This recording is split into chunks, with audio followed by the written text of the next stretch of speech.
Alright, this is a video lesson for Unit 11, Lesson 5, which is factoring ax squared plus bx plus c. Something you'll notice that's different in this lesson compared to the last one is that we're going to have a number in front of our x squared now. So if I just peek ahead to some of the problems we're going to do, you'll see that there's a 3 in front, a 2 in front, a 6 in front, a 4 in front, 9 in front. So we're going to have numbers in front of our x squared now, which actually changes everything. It definitely makes it a little bit tougher of a problem to deal with. So how are we going to factor this? We are going to use a method called guess and check. It's an educated guess and check. We're not just going to be doing random guesses. So what we're going to do, and these are kind of our notes that we're going to follow, and we'll look at it with the first problem. What we're going to do is we're going to draw two empty sets of parentheses. So we're going to draw them like this. Now, what we know in FOIL is that with these two parentheses, whatever goes from the first term to the first term, we usually have like an x here and an x here. This is going to make our x squared term. Well, now with this number in front, we're going to see something like a 3x times an x. Or maybe this number in front was an 8, and we'll see something like a 4x times a 2x. Those are the kind of things we're going to see now. But we know that from distributing that when we bring that first term to the other first term, this being the f in FOIL, that we're going to get the x squared term. We also know that when we take the second term times the second term, that it's going to be numbers. So we're going to have some number here, some number here. So maybe in this case we have 3 and -2. Maybe we have something like that to make this -6. This multiplication right here is the only time we're doing number times number. So it's the only way we're going to get the constant. This multiplication right here is the only time we're going to get an x times an x, which is the only way we're going to get our x squared term. So we kind of know what's going on with those. Now, as far as the middle term goes, the middle term is going to get done using the inside right here and the last in FOIL. That's how the middle term is going to happen. Let's just say we have something like x plus 5 and 3x plus 1, something like that. Well, when you multiply 5 times 3x, you're going to get 15x. And when you multiply x and 1, you're going to get 1x. And when you put them together, that's how you'll get the middle term. Okay? So let's go and actually think about this problem that we're dealing with right here. This problem, we know that when I take this first term times the first term, I'm supposed to be getting 3x squared. Well, to get the x squared, I know they're both going to have an x. To get the 3, I got to figure that out. So I'm going to come off to the side here now, and I'm going to list out the factors of 3. So how can I get a 3? I can get a 3 with a 1 and a 3, or with a 3 and a 1. Now, we're actually kind of in charge with the x terms. We can decide which way we want to do it, and I'm always going to put the bigger number on the left. That's just how I'm going to do it. So I'm going to put the 3 on the left set and the 1 on the right set, which I don't need to draw. So what I've just guaranteed is that when we do the first times first, we're going to get 3x squared. That's the only time the x's are going to get multiplied together. So we just guaranteed that we're going to get this term, which is what we wanted. Now, as far as the 6 goes, how can we get a -6? Well, we can get a -6 by multiplying. We can actually do this in a lot of ways, and they actually all are different from each other. So we could have 1 and 6. Well, one of them's got to be negative, so maybe it's the 1, or maybe it's the 6. We could have 6 and 1. This is actually different than 1 and 6 because they're going to go in different sets of parentheses. So maybe it's the 6 that's negative, or maybe it's the 1 that's negative. How else could we get 6? We could get it with 2 and 3. Maybe it's the 2 that's negative, or maybe it's the 3 that's negative. How else can we get it? Well, with 3 and 2. Maybe it's the 3 that's negative. Maybe it's the 2 that's negative. So all these different ways could make that negative 6. It seems like a lot, but the positive is it's not infinite. So we're not just randomly guessing. One of these is going to be the correct way to get that negative 6 to factor this. Now, that's the thing we don't know. We know that we want one of them to go here and one of them to go here, and that's going to guarantee that we get that negative 6. The issue is we need this multiplication and this multiplication to lead to this negative 7. That's the key, and that's what guess and check is all about. So what we're going to do is we're going to start plugging in options we think can work to make that negative 7. And the more you do this, the more you're going to get faster with it, and it's going to get easier for you. Okay? Some of you at this point aren't going to have any idea, and you're just going to be throwing numbers in. And that's okay, because at most we're going to have 1, 2, 3, 4, 5, 6, 7, 8 guesses, which is a lot, but it's not infinite, and that's a better situation than we were in before. So what we're going to do is we're going to think, how could these numbers, well, let's just plug in negative 1 and 6 and see what happens. If I take negative 1 and 6 and put them in here, when I take that negative 1 to the x, I'm going to get a negative 1x. When I take that 3x to the 6, that's a positive 6 I just put in, I'm going to get an 18x. These two numbers together should be adding to this negative 7, and they don't. So I just decided that negative 1 and 6, they don't work. So I can get rid of them now. Negative 1 and 6 are not the answer. So we can kind of cross that off. That's not it. Well, let's try 1 and negative 6. I'm playing a little dumb here. I'm not going after it the way I probably normally would, but I'm just showing you how we can tell whether or not they work. So 1 and negative 6. Well, the 1, that's going to make a positive 1x, and the 3x and negative 6 are going to make a negative 18x. Those are going to add together to be a negative 17. That's still not going to work, because we need to get negative 7, not negative 17. So that still doesn't work. So it's not 1 and negative 6, so we keep going. Now, I'm going to start thinking here a little bit logically. To get this negative 7, I need the bigger term to be negative. So what I'm kind of thinking is I probably want the spot that goes here to be negative, because it's going to get multiplied by the 3, which is bigger than what's going to happen when these two numbers get multiplied together with that x. So that's just kind of my thought right now, is that it's probably the bigger number on the right and being negative. So I'm going to just try 2 negative 3. I'm going to see if that works. If it works, great. If it doesn't, that's one less thing to worry about. So plus 2 minus 3. Let's see if that did it. Negative 2x, negative, oh, sorry, that's supposed to be a plus 2. So positive 2x and 3x and negative 3 make a negative 9x. And those two numbers together, they do add up to negative 7, which is what I wanted. And that means I have my answer. So once we finally get there, you know, sometimes it happens really fast, sometimes it takes a while. But once we get there, we've got our answer. This is the answer. If you were to multiply this thing back out, you would get 3x squared minus 9x plus 2x minus 6, which would be 3x squared minus 7x minus 6, which is the original problem we were trying to get. So here in the early going, when I'm explaining this to you, it's going to take a little bit longer to do these problems. As you get better with it and understand it, they'll go faster. So let's go on to number 2 and start doing this a little bit more realistically and not so slow with explaining. So right away, I'm going to draw my 2 empty sets of parentheses and this little structure I do right here, which just helps me remember that the only things I really care about are going to be what these two numbers add up to. So we're going to focus on 2. Well, the only way to get 2 is with 2 and 1. So I know it's going to be 2x and 1x, which I'll just call x. I know that part just from the leading coefficient, that 2. Now we're going to worry about this negative 9. How do I get a negative 9?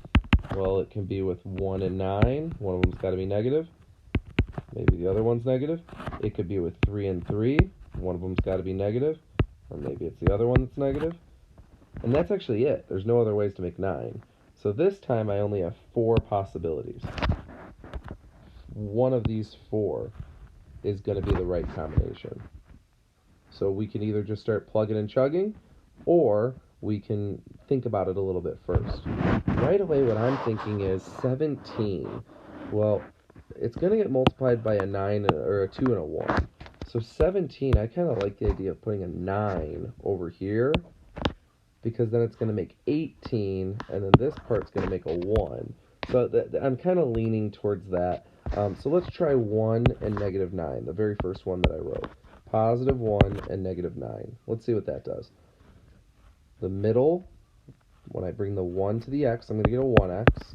And when I bring the 2 to the negative 9, I'm going to get a negative 18x. So that adds up to negative 17x, which isn't quite right. So I just ruled that out. That's wrong. But I'm really close. What if I flip the signs? What if I made this a negative 1 and I made this a positive 9? Well, now I would get negative 1x and positive 18x, which would make a positive 17x.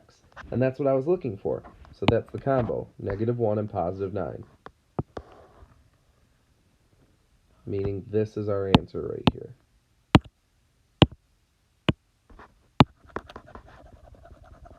This right here is our answer. 2x minus 1 times x plus 9. If you needed confirmation, we could distribute it out to check. If I took this 2x to this x, I would get a 2x squared. If I took this 2x to the 9, I would get an 18x. If I took this negative 1 to the x, I would get a minus 1x. And if I took this negative 1 to the 9, I would get a minus 9. Or 2x squared plus 17x minus 9, which is exactly what I was trying to get.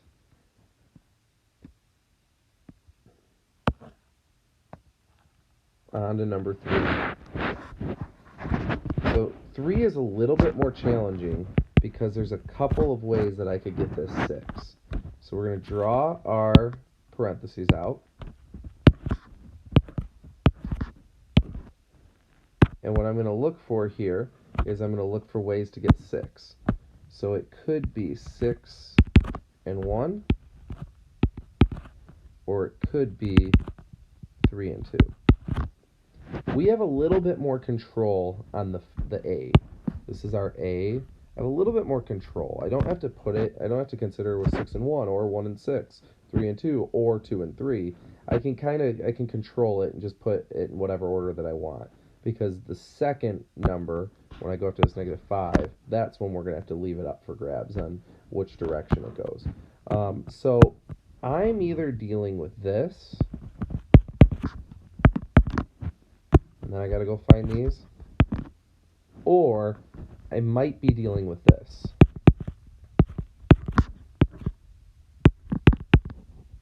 And I really don't know. I don't know until I try some of these.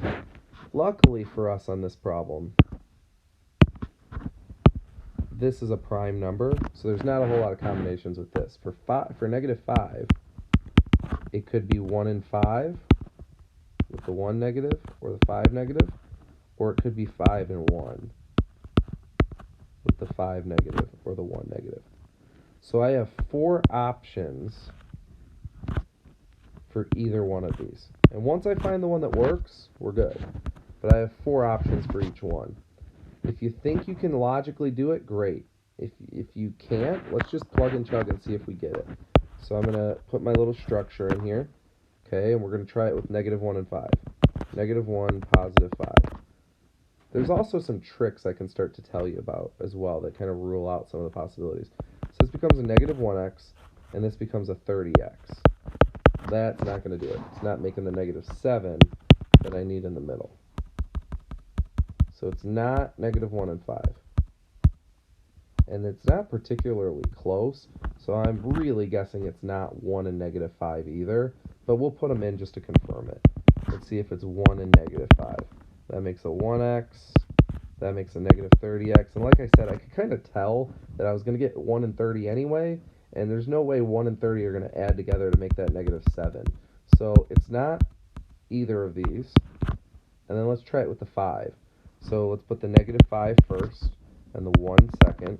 That makes a negative 5x and a positive 6x, which still isn't going to do it. And if you think about it, even if I flip these signs and make this negative over here, even if I flip the signs, how are 5 and 6 ever going to make 7?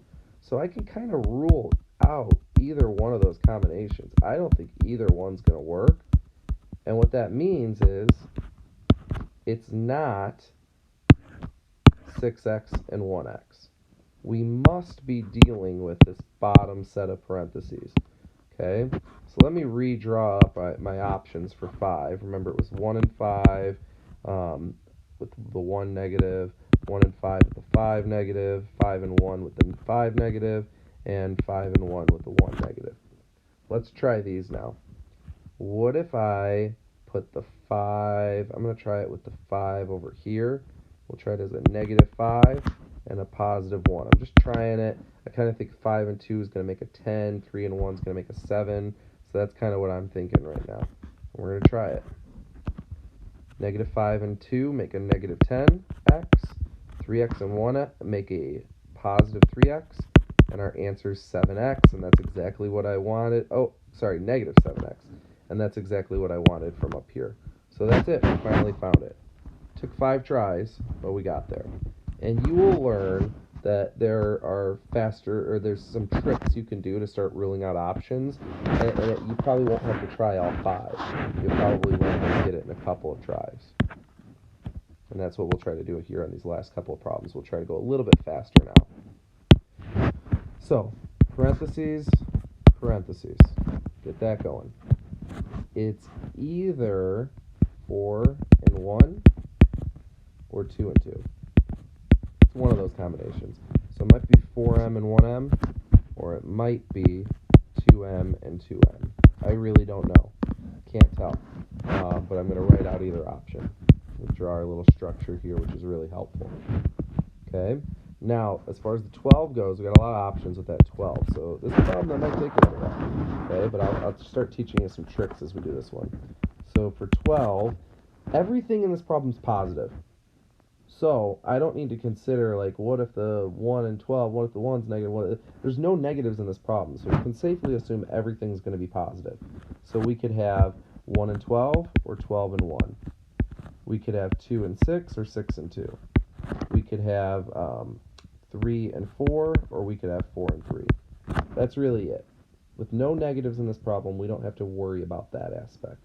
So we have 6 options for each one. So we could have as many as 12 guesses going on. Here's something I want you to realize. If this number, or what would be in front of this number, if they're even, no other even can go into it. So that's just a trick, because let's say we could put a 12 here, that means we could have pulled out a 2 from the 4 and the 12. That's not going to happen. Like, that would be a GCF problem. That's not going to happen on these problems. So it's a guarantee that if this is even, we can rule out any other combination that starts with an even. So I can get rid of the 12 and 1, I can get rid of the 2 and 6, I can get rid of the 6 and 2, and I can get rid of the 4 and 3. That's a super helpful trick to know, because we just went from 6 options to 2 options. So I'm going to repeat that. If we know that this coefficient at the beginning of a set of parentheses is even, no other evens can go into it. So any of the options that start with an even over here, none of them can go in. So we can rule all of those out. Now, if you notice on the bottom here, both the 2's are even. So that means if I rewrote these options for that second set of parentheses, if I write that over here in a different color, 1 and 12, 12 and 1, 2 and 6, 6 and 2, 3 and 4, 4 and 3. Anything that starts with an even has to get crossed out. So 12 and 1 gets crossed out, 2 and 6, 6 and 2, 4 and 3. But the second set's even too. So anything where the second number's even gets crossed out. Cross it out, cross it out. And look at that. We just went from 12 options to 2 options real quick. So we know it's not this. And it's either going to be 1 and 12 going into the top set, or it's going to be 3 and 4. So I told you there are some tricks that make this easier. So let's try plus 1 plus 12. That's a plus 1m and a plus 48m. That's not going to work. 49 doesn't work. So I have a really good feeling, I sure hope, that 3 and 4 are the combo. Let's see. Plus 3, plus 4. This is going to make a plus 3m. This is going to make a plus 16m. And phew, it makes the 19m that I was looking for. I don't have to restart the video. I was scared there for a second. There's the combo. So that trick is really, really helpful to know. Okay, now let's go on to our last problem. Throw in our parentheses. And we know that our 9 here at the start, that we don't really care about the order. So it could be 1 and 9. Sorry, I like to go with the big one first. So 9 and 1 or 3 and 3. Those are the only combos. 9 and 1 or 3 and 3. So we might be filling this out, or we might be filling this out. We don't know. Now let's go after 4. 4, remember, we have a negative here, but we're supposed to be multiplying to a positive. So one of the numbers has to be, both of the numbers here have to be negative. That's the only way we would multiply to a positive and yet somehow still get a negative in the middle. So both of our numbers have to be negative. So it could be negative 1 and negative 4, or it could be negative 4 and negative 1, or it could be negative 2 and negative 2. That's the only option. And we have it for both sets of parentheses. So I'll copy this and bring it down here. Now, I don't have any evens here. There's really a rule that says it's both divisible by the same number. So like in this case, anything else divisible by 9 or divisible by 3, we could rule out from here. But 4s and 1s and 2s, it's not going to matter. So let's just focus on each of the 3 options for each of the set of parentheses. Okay, we're going to try this with our structure, drawing these 2 marks here to see what's going to happen. Okay, let's try it with negative 1 and negative 4. That's going to make a negative 1w and a negative 36. That's way too big. So it's not going to be negative 1 and 4. And I might realize that now that anything that goes with that 9 is going to be pretty big, so I probably don't want big things going with it. Let's try with this negative 4 on the left. Negative 4 and negative 1 over here.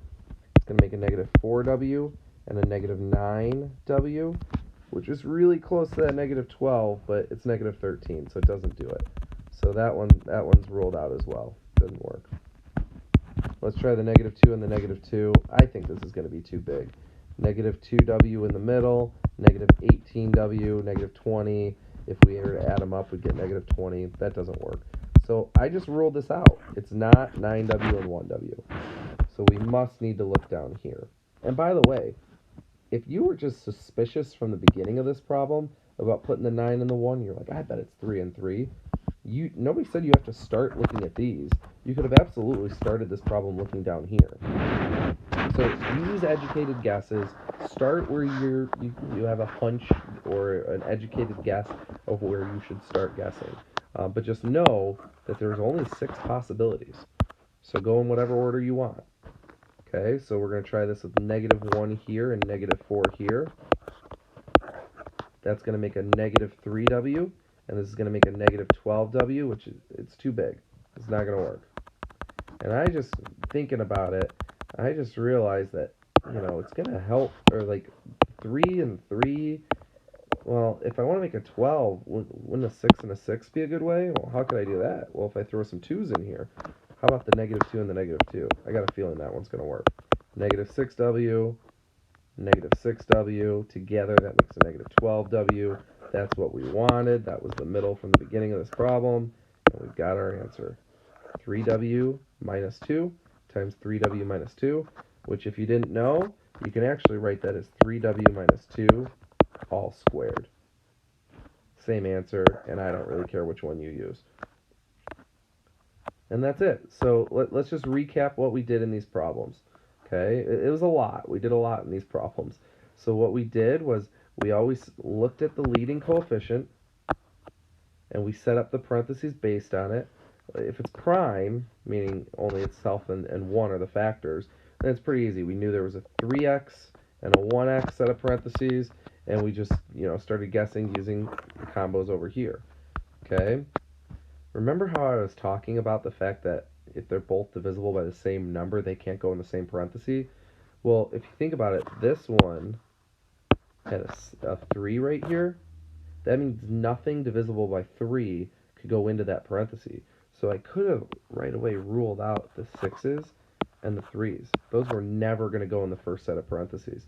So in that problem where there were 1, 2, 3, 4, 6, 8 options, really there were only 4 options. In this one here, it was 2, so that was pretty easy. We just knew it was 2x and 1x, then we had to figure out the options. 2 was even, but none of these factors were even, so that didn't matter. Okay, same thing on each of these until we got to 3, where now, we could get that 6 with a 6x and a 1x, or we could get there with a 3x and a 2x. So that problem was a little bit different. And we just had to go through these 4 options over here for each set of parentheses.